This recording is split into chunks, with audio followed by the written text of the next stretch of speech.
गए? जी साहब, समझ गए।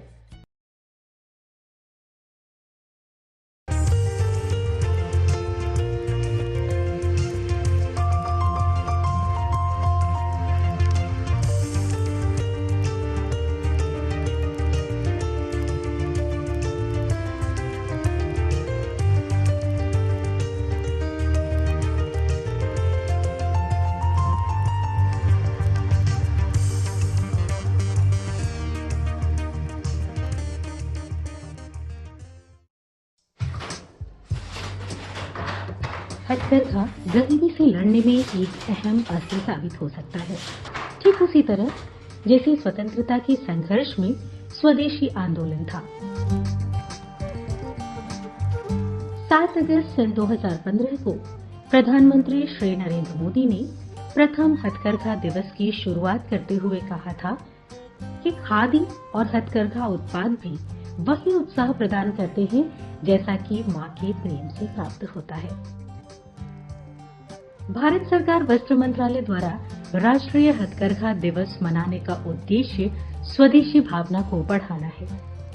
हथकरघा उद्योग को महत्व देने के साथ ही इसका उद्देश्य देश के सामाजिक और आर्थिक विकास में हथकरघा उद्योग से जुड़े बुनकरों के योगदान के बारे में जागरूकता फैलाना भी है।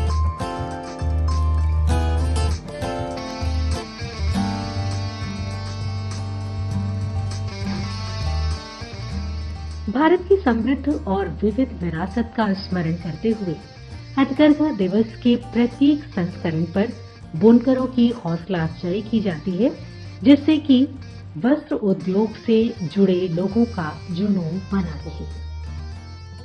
जैसे कि आपको पता है कि यह जो हथकरघा दिवस स्वदेशी मूवमेंट से जुड़ा है। 7 अगस्त 1905 में विदेशी वस्त्रों की होली जलाई गई थी और स्वदेशी आंदोलन की शुरुआत हुई थी। और इसी के याद में 2015 से माननीय प्रधानमंत्री जी ने प्रथम राष्ट्रीय हथकरघा दिवस का उद्घाटन किया था और उसी के कड़ी में हम लोग हर वर्ष राष्ट्रीय हथकरघा दिवस मनाते हैं। और यह दिवस हमारे स्वदेशी आंदोलन से जुड़ा है और इसके बहुत विशेष महत्व भी है।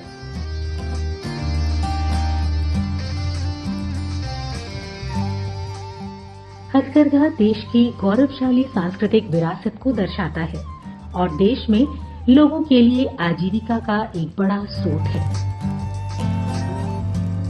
हथकरघा के ये उत्पाद फनकारों के उन हाथों की तारीफ करते हैं जो करघे के ऊपर धागों से खेलते हैं और शानदार वस्त्रों की रचना करते हैं।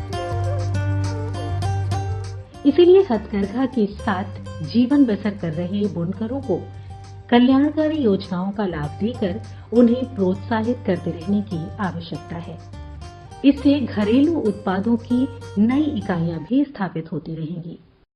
भारत सरकार और उत्तर प्रदेश सरकार द्वारा हथकरघा उद्योग के संरक्षण के लिए और उसको बढ़ाने के लिए बहुत सारी स्कीमें चलाई जा रही हैं। खासकर क्लस्टर योजना चलाई जा रही है।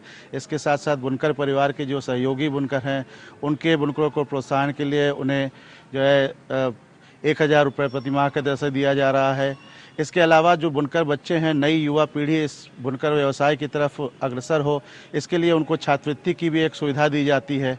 इसके अलावा हमारे बुनकर परिवार की जो बेटियां हैं उनको उनकी शादी के लिए 30,000 रुपये अनुदान दिया जाता है। इन सब योजनाओं का मुख्य उद्देश्य यही है कि हमारा अपना हथकरघा व्यवसाय न सिर्फ सुरक्षित रहे बल्कि आने वाली पीढ़ियों तक हम इस व्यवसाय को ले जा सकें, जिससे हमारा ये हथकरघा एक कॉम्पिटिशन के दौर से निकल के विकास की तरफ जाए, जिससे आने वाले सभी हथकरघा से जुड़े बुनकरों को इसका लाभ मिल सके।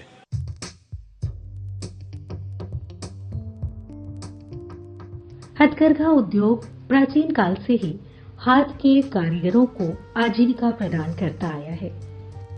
परंपरागत ढंग से ये हथकरघा उद्योग छोटे छोटे क्लस्टर के रूप में पीढ़ी दर पीढ़ी परवान चढ़ रहा है। बुनकर समाज जो है आज जुड़ रहा है और नए रोजगार, नई रोशनी और नए विकास की तरफ आगे बढ़ रहा है। और हम लोग भी इसमें प्रयासरत है, हमारी संस्था भी प्रयासरत है कि प्रधानमंत्री की मुहिम को और बुनकरों को रोजगार कैसे आगे बढ़ाया जाए और नई दिशा, नई योजनाओं से जुड़ा कैसे जाए। हथकरघा उद्योग को अब संरक्षित करते हुए बुनकरों के हुनर को अपग्रेड किया जा रहा है। सरकार बुनकरी से जुड़े युवाओं को कई विभागों एवं संस्थाओं के माध्यम से शिक्षित प्रशिक्षित कर रही है। मैं बुनकर सेवा केंद्र वाराणसी से जुड़ा हुआ हूँ। मैं बुनकर सेवा केंद्र का अंतर्गत जो भी ब्लॉक लेवल क्लस्टर या तो समाज के अंतर्गत जो भी बुनाई का ट्रेनिंग होता है, मैं उसमें मास्टर ट्रेनर के रूप में बुनकरों को नए नए तकनीक से और सरल तरीके से नए नए डिजाइन बनाना सिखाता हूँ, जिससे कि उनका काम और आसान हो और अच्छी तरीके से उनके आय में बढ़ोतरी हो।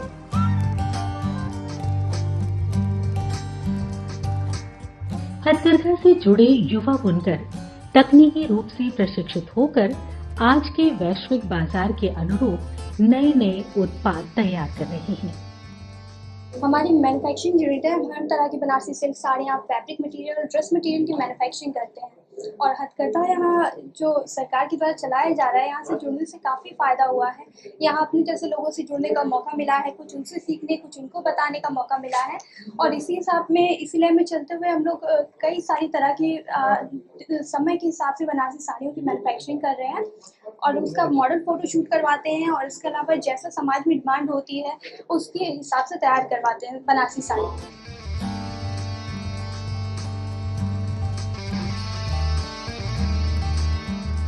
नए डिजाइन और रंग से ये हथकरघा उत्पाद बाजार में अपनी चमक बिखेर रहे हैं।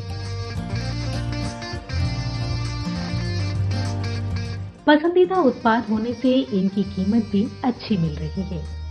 ऑनलाइन बाजार भी एक नया अवसर उपलब्ध करा रहा है। हथकरघा दिवस बुनकरों को प्रोत्साहन देने के लिए मनाया जाता है। बुनकरों को सरकार ने तो बहुत सारी स्कीमें चला रखी हैं बुनकरों के लिए। उनको योजनाओं का लाभ मिलेगा तो उनको उससे दिलचस्पी होगी हैंडलूम से।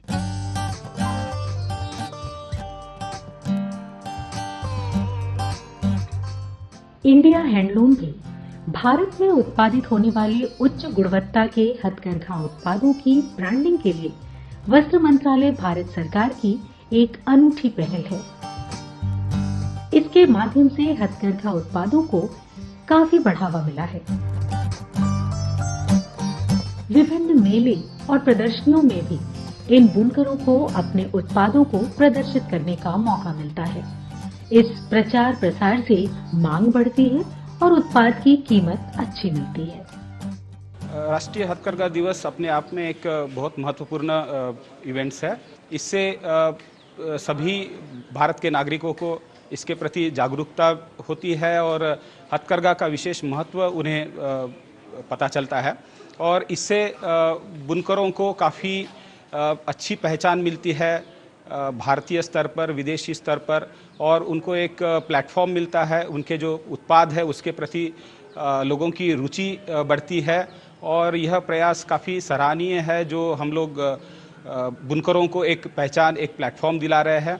और भारत सरकार इसके प्रति, भारत सरकार वस्त्र मंत्रालय बुनकरों के प्रति प्रतिबद्ध है उनका सर्वांगीण विकास के लिए और विभिन्न योजनाओं के माध्यम से उनको सहायता प्रदान की जा रही है और लोगों में हैंडलूम के प्रति जागरूकता पैदा की जा रही है।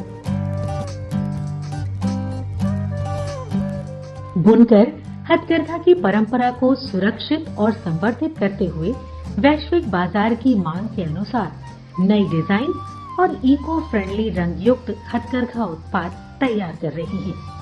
साथ ही प्रधानमंत्री के दिए मंत्र लोकल फॉर ग्लोबल को चरितार्थ कर रहे हैं।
विश्व की पुरातन नगरी मुक्ति क्षेत्र काशी में विराजित बाबा काशी विश्वनाथ और भगवती भागीरथी की कल कल प्रवहमान धारा, इसके साथ श्रावण मास, ये संयोग काशी के वासियों के जीवन में महत्वपूर्ण स्थान रखता है। भारतीय सनातन संस्कृति की धर्म परंपरा के अनुसार सभी मासों को एक इष्ट के अधीन और उनके आराधना के लिए विद्वानों ने चयनित किया है।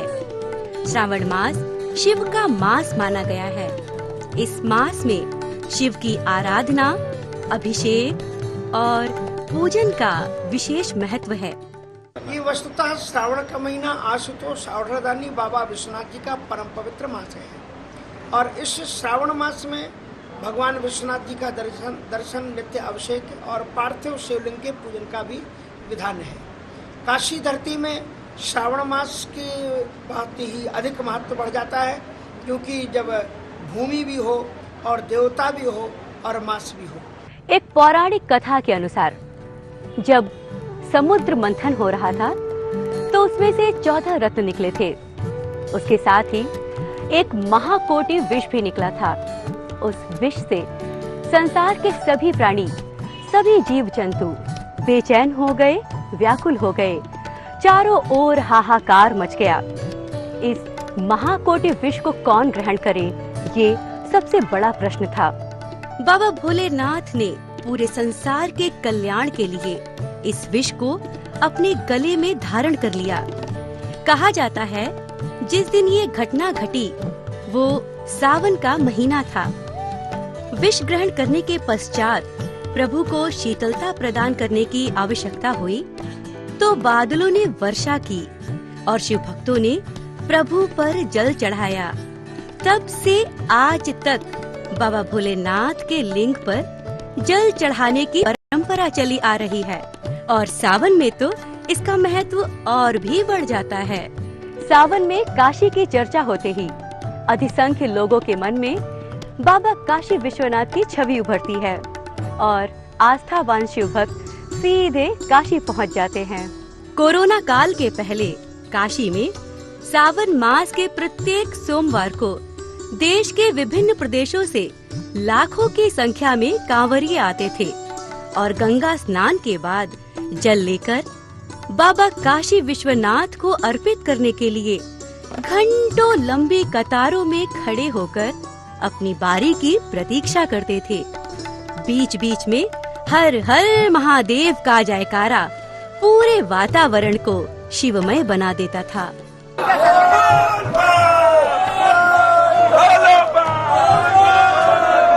कोरोना काल में भी कुछ शिव भक्त प्रभु के प्रति आस्था प्रकट करने के लिए कोरोना के नियमों का पालन करते हुए मास्क लगाए कतारबद्ध खड़े होकर बाबा को जल चढ़ाने पहुंच रहे हैं। बाबा के भक्तों के सुगम दर्शन के लिए काशी विश्वनाथ कॉरिडोर का निर्माण तेजी से किया जा रहा है। मंदिर के आसपास के क्षेत्रों को भव्य बनाने के लिए सुंदर नक्काशीदार पत्थरों से सजाया जा रहा है। इस कॉरिडोर के निर्माण हो जाने के बाद शिव भक्त सीधे गंगा जी से जल लेकर बाबा के दरबार में पहुंच सकते हैं।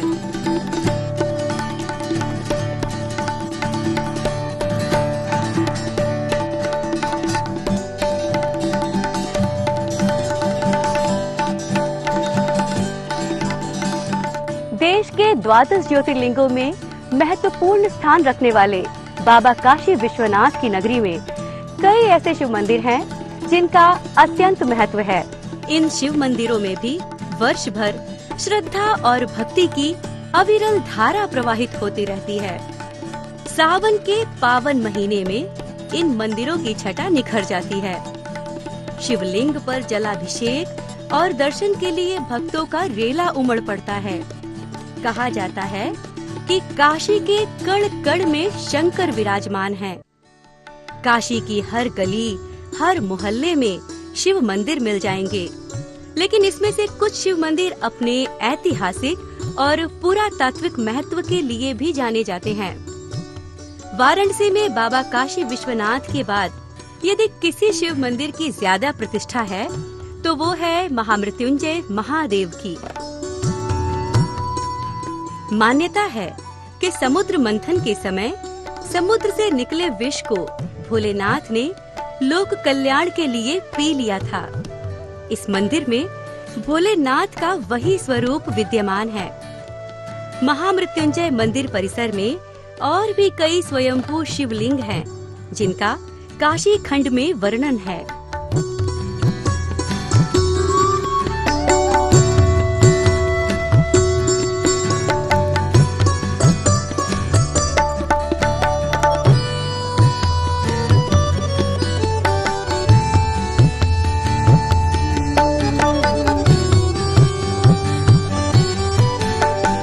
श्री जागेश्वर महादेव मंदिर में हजारों वर्ष पुराना शिवलिंग है।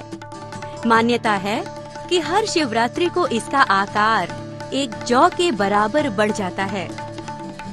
काशी के प्राचीन धरोहर के रूप में विराजमान इस शिव मंदिर के बारे में स्कंद पुराण के काशी खंड में वर्णित है कि एक बार भगवान शिव काशी से मंदराचल चले गए तो उनके शिष्य जैगीषव्य मुनि ने कठिन तप और अपने हठ योग के बल पर महादेव को वापस बुलाया था। महादेव ने उनको दर्शन दिया और ये वरदान भी दिया कि ये शिवलिंग दुर्लभ होगा, जिसके दर्शन पूजन से मनुष्य की हर मनोकामना पूरी होगी। काशी में स्थापित 12 ज्योतिर्लिंगों के अलावा और भी कई शिव मंदिर हैं, जहां पूरे श्रावण शिव भक्तों का जमावड़ा लगा रहता है। श्रद्धा और आस्था का ये महीना सावन अत्यंत आनंद और प्रसन्नता को देने वाला होता है। चारों तरफ हरियाली, प्राकृतिक सौंदर्य निखरने लगता है। खेतों में पानी भर जाता है। उल्लासित किसान खेतों में धान की रोपाई करने लगते हैं। ऐसे वातावरण में जब मन प्रफुल्लित होता है तो गांवों में झूले पड़ जाते हैं। महिलाएं गजरी गीत गाने लगती हैं। बीरन भैया आइले आना भैया वा सावन वा में ना जइबे नदी। बीरन भैया आइले आना भैया वा सावन वा में ना जइबे नदी। कजरी की शुरुआत सैकड़ों साल पहले जहांगीर खलीफा द्वारा मिर्जापुर में शुरू हुआ है, ऐसे मान्यता है। कजरी मिर्जापुर का तो शुरुआत हुआ है, लेकिन संरक्षण बनारस ने दिया है कजरी। और कजरी का विषय जो है वो श्रृंगार है, और श्रृंगार में संयोग भी है और वियोग भी है। और कजरी के बारे में और अगर बताऊं तो कजरी का जो विषय है वो समसामयिक जो सामने आ रहा है, विषय जो सामने आता है, जैसे स्वतंत्रता के समय उनकी विषय वस्तु जो है वो स्वतंत्रता के ऊपर ही रहा। तो इस तरह से जो विषय सामने आता है तो विषय वस्तु कजरी का वही बन जाता है ज्यादातर। ये छूट है कजरी में। तेरी सखी गुड़िया खेलहू न पायो, आई गईले सैया के कहार रे।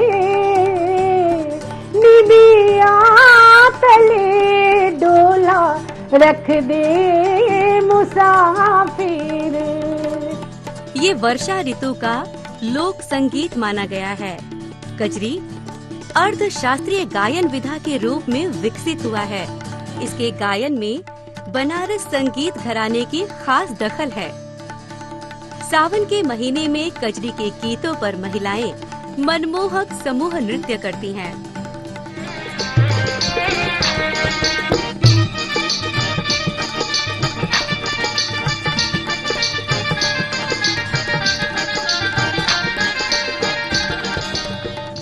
सावन शिव के भक्ति के साथ साथ प्राकृतिक सुंदरता को निहारने और उसके सौंदर्य से आनंदित होने का अवसर है।